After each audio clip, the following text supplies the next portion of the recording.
प्रभु यीशु मसीह में आप सभी को नमस्कार दोस्तों। आज मैं आपको बताने वाला हूं कि मसीह जीवन में आज हम क्या कर रहे हैं। मेरे पीछे ये जो आप देख रहे होंगे ब्लैक बोर्ड में जो लिखा हुआ है वो क्या लिखा हुआ है।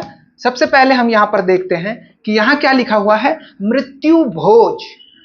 उसके बाद मृत्यु मुंडन होना, मृत्यु हो जाने से क्या होता है, मुंडन होते हैं ना, वैसे ही फिर उसके बाद बच्चा पैदा होने पर छठी मनाते हैं लोग। लेकिन यहां पे अधिनियम 1960 मृत्यु भोज अपराध है। ये बहुत ही गंभीर बात है, बहुत सारे लोगों को पता भी नहीं होगा क्योंकि वो कानून तो पढ़ते नहीं है और संविधान में इसका कानून है।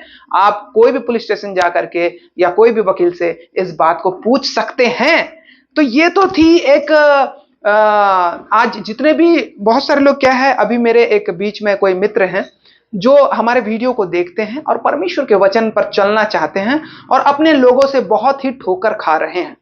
तो वो उन्होंने पूछा कि ये जो मृत्यु भोज कराना पड़ता है इसमें पैसा खर्च होते हैं, तो वो क्या मृत्यु भोज हम करा सकते हैं? मसीही लोग मृत्यु भोज करा सकते हैं? क्योंकि बहुत सारे लोगों का एक वो बन गया आदत, एक रीति रिवाज बोल सकते हैं, और उस रीति के अनुसार वो क्या करते हैं, वो अपने रिवाजों का इसी प्रकार से पालन करते हैं। लेकिन जब आप प्रभु यीशु मसीह में आ जाते हैं, जब आप मसीह में आ जाते हैं, तो क्या ये रीति रिवाज जो है आपको मनाना आवश्यक है या जरूरी है? परिवार क्या बोलेगा, माता पिता क्या बोलेंगे हैं, समाज क्या बोलेगा, और भी बहुत सारे लोग क्या बोलेंगे, हम नहीं जानते हैं। लेकिन यहां पर सबसे बड़ी बात यह है कि ये जो है मृत्यु भोज, मुंडन और ये बच्चा पैदा होने पर छठी मनाना, ये सारे रीति रिवाज को प्रभु यीशु मसीह ने खत्म कर दिया है। परमेश्वर ने खत्म कर दिया है, क्योंकि अब तुम मसीह नहीं हो, है ना। अब तुम नहीं हो मसीह, अब क्या हो, अब तुम हो अन्य जाति। अगर ये सब चीज तुम मना रहे हो, अब जब तुम मसीह हो तो मसीह होने से फिर ये वचन का हमें क्या करना पड़ेगा, पालन करना पड़ेगा। तो देखा आपने, जाना इस बात को। अब जो ये देखिए यहां पे जो है ये जो है, इसे मसीही लोग फॉलो करेंगे। This is Bible. और ये जो है, ये जितने भी यहाँ पे रीति रिवाज है, ये सब जितने भी है यहाँ पे, ये सब कौन, ये अन्य जाति फॉलो करते हैं। ठीक है, ये अन्य जाति फॉलो करते हैं। तो अब सबसे बड़ी बात, सबसे पहली बात ये है कि जितने भी लोग ये मृत्यु भोज कर रहे हैं, चाहे वो क्रिश्चियंस हो, चाहे वो जितने भी हिंदू, मुस्लिम, सिख, ईसाई, क्योंकि भाई भारत देश में रहते हैं, तो भारत के जो संविधान है, जो भारत का संविधान है, अधिनियम 1960 मृत्यु भोज अपराध है। आप गूगल सर्च कर लीजिए, आप वकील के पास चले जाइए, आप कहीं भी चले जाइए, ठीक है, उन सब के लिए है कि मृत्यु भोज अपराध है। और अगर कोई करता है, अगर कोई मृत्यु भोज को मतलब दे रहा है तो वो भी अपराधी है। और जो भोजन करने जा रहा है ना, जो भोजन करने जा रहा है, जो भोजन कर रहा है, वहां पे शामिल हो रहा है, उसके दुख में शामिल हो रहा है। दुख में शामिल होना अपराध नहीं है, बट उस भोजन को खाना वो अपराध है। तो वो भी अंदर जाएगा और जो दे रहा है वो भी अंदर जाएगा। तो 1 साल का इसमें प्रावधान दिया गया है, दंडनीय अपराध है और जुर्माना भी भरना पड़ेगा, इसमें लिखा गया है। आप कानून पढ़ सकते हैं। तो ये तो थी अन्य जातियों के लिए और मसीह लोगों के लिए भी। बट मृत्यु भोज इंपॉर्टेंट है कि नहीं है? तो अगर देखा जाए तो कुछ लोग जो है मृत्यु भोज को क्यों करते हैं कि उसको मुक्ति मिलेगा या वो मरे हुए व्यक्ति को शांति मिलेगा। जब तक जिंदा था आदमी, तब तक तुम उसका कोई भलाई नहीं कर पाए, कुछ उसका फायदा नहीं कर पाए, उसको कुछ मतलब पूछे नहीं कि कैसा है क्या है, कुछ दे नहीं पाए। और मरने के बाद तुम कफन दे रहे हो, ये दे रहे हो। अगर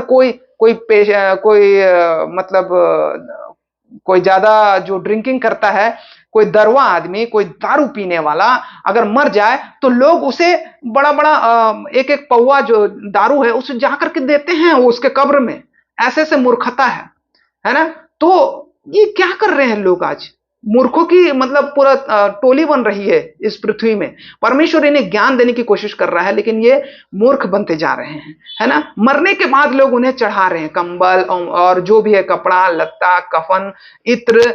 जब जीते जी था तो उसे कोई पूछा नहीं, वो मर गया, है ना। तो यहां पर सबसे बड़ी बात है मृत्यु भोज, ये दंडनीय अपराध है, ठीक है। उसके बाद ये मुंडन होना, मुंडन होना भी जो है हिंदू शास्त्र के अनुसार उन्होंने अपना एक मत धारणा बनाया हुआ है ना। ये मुंडन होना, ये अपनी मनमर्जी का एक औदा है। आपको कोई जबरदस्ती नहीं कर सकता। अगर आपके घर में अगर कोई मर भी गया है और आपको कोई मुंडन कर रहा है तो आप पुलिस केस कर सकते हैं कि मुझे बाल नहीं कटाना है, लेकिन इन्होंने मृत्यु हो गया है घर में तो हमें मुंडन होना पड़ेगा। ये आदिवासियों की प्रथा नहीं है, या फिर ये मूल निवासियों यहाँ की प्रथा नहीं है। ये बाहर से लोगों ने लाया इस प्रथा को, और बाहर से जर्मन से, यानी कि वो अंग्रेज लोग नहीं, ये आर्य लोग हैं। आर्य लोग हैं जो बाहर से आकर के यहाँ पे अपने रीति रिवाजों को इन आदिवासियों में, दलित समाजों में घुसा दिया है। और वो क्या है, मुंडन हो रहे हैं। मुंडन होने से उन्हें मुक्ति मिलेगा, मतलब किसे, जो मर गया है उसे, उसकी आत्मा को शांति मिलेगा। हम शोक जाहिर कर रहे, तो मुंडन होकर के शोक क्यों जाहिर कर रहे हो? उसके नाम से तुम यहाँ पे बहुत कुछ कर सकते हो। जब जीते जी था तो आपने उसका कुछ नहीं किया, और मरने के बाद बाल कटा करके अपने आप को बता रहे हो कि हम शोकित हैं, है ना। फिर उसके बाद यहाँ पे बच्चा पैदा होने पर छठी मनाया जाता है। छठी यानी कि एक परंपरा बन गया है, बच्चा पैदा होने पर खुशी मनाओ, ठीक है, जो बांटना है जो करना है करो। बट आप छठी के नाम से, हैं, जैसे कि लोग बर्थडे मनाते हैं, लोगों को बुलाते हैं, मेरा बेटा बढ़ रहा है उम्र में, जन्मदिन में मना रहे हैं, ठीक है। लेकिन ये जो छठी मनाने की परंपरा है, आप मना भी सकते हैं, नहीं भी मना सकते, लेकिन कुछ लोग जो है, सामाजिक प्राणी जो है, जो सामाजिक मनुष्य जाति जो है, आस पड़ोस के देख करके वो क्या करते हैं, अरे वहां मनाया छठी, ये मनाया, अरे वो मर गया तो उसका मृत्यु भोज करवाए हैं। तो ये सारे तीनों चीज जो है, ये देखा सूखा बढ़ रहा है। अगर ये तीनों अगर आप नहीं कराएंगे ना, तो लोग आपके मुंह में थूकेंगे, आपको गलत बोलेंगे, आपके विचारों को गलत धारणा में बदल देंगे और बोलेंगे कि आप ईसाई बन गए हो, मसीहत बन गए हो। ये वचन जो है आपका काम आएगा। अभी वचन नहीं बता रहा हूं मैं। फिर ये जो है, ये बहुत जरूरी है। ये तीन चीज मसीही लोगों को छोड़ना है, बाकी कोई छोड़े या ना छोड़े, क्योंकि परमेश्वर की ये आदेश है, परमेश्वर की आज्ञा है, ठीक है। क्योंकि ये जुर्म ही जुर्म है चारों साइड से। कैसे? क्योंकि हम क्या करते हैं, उधारी लेते हैं। बच्चे का छठी मनाने के लिए भी उधारी, क्योंकि किसी रईस लोगों के घर में तो पैसा रहता है, लेकिन गरीब लोग क्या करते हैं, उधारी लेते हैं, कर्जा लेते हैं। उसके बाद जो मर जाते हैं उसका मृत्यु भोज कराने के लिए, उसका वहां पे क्रियाक्रम का खर्चा पाने के लिए वो करते हैं। अरे मर गया छोड़ दिए। ये एक परंपरा बन गया है।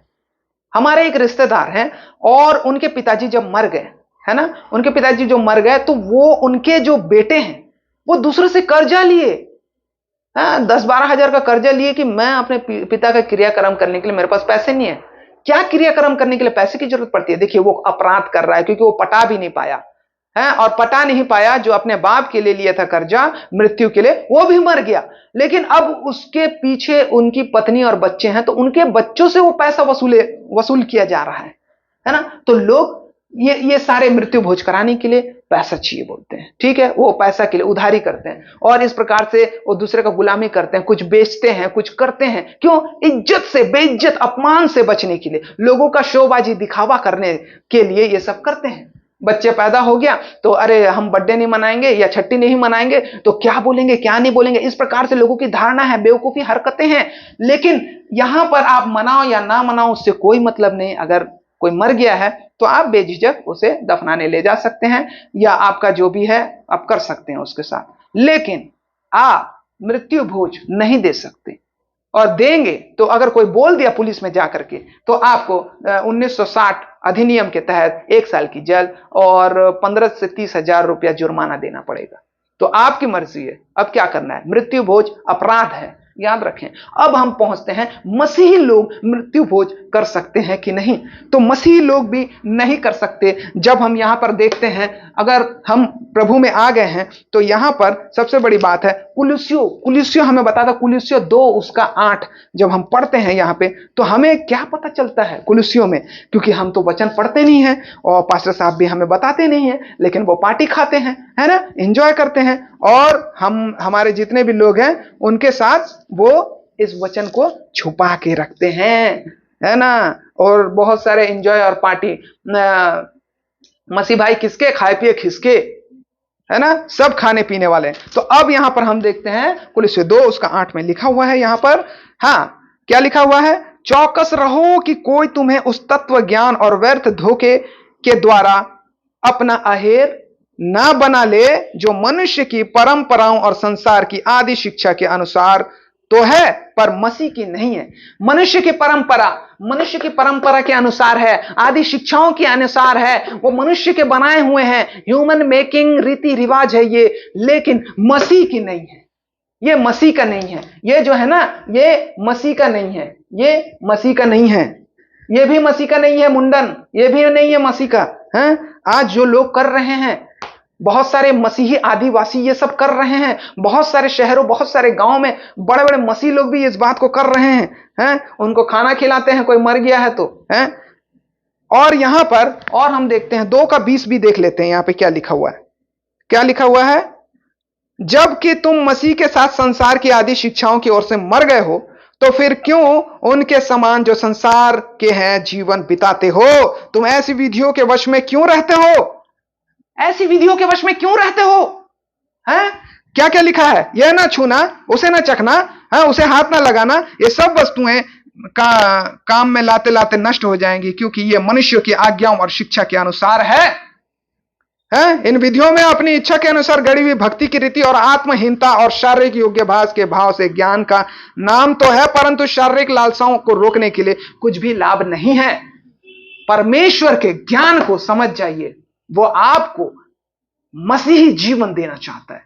आप इस संसार के ज्ञान में फंसे हुए हैं, है ना। तो और हम यहां पे देखते हैं गलातियों 4, है ना।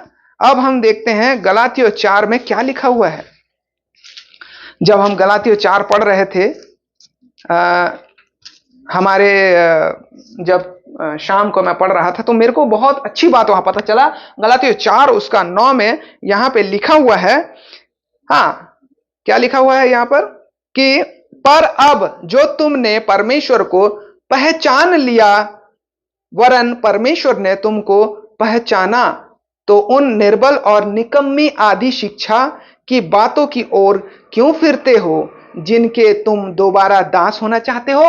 अगर तुम ये सब चीज मानोगे तो तुम इसके क्या हो, दास हो। इन शिक्षाओं के अधिकारियों के दास हो तुम, ये पाप के दास हो तुम, हैं? ये पाप जो कर रहे हो तुम, इसके दास हो। याद रखें, अगर आप मृत्यु भोज दे रहे हैं, यू आर क्रिमिनल।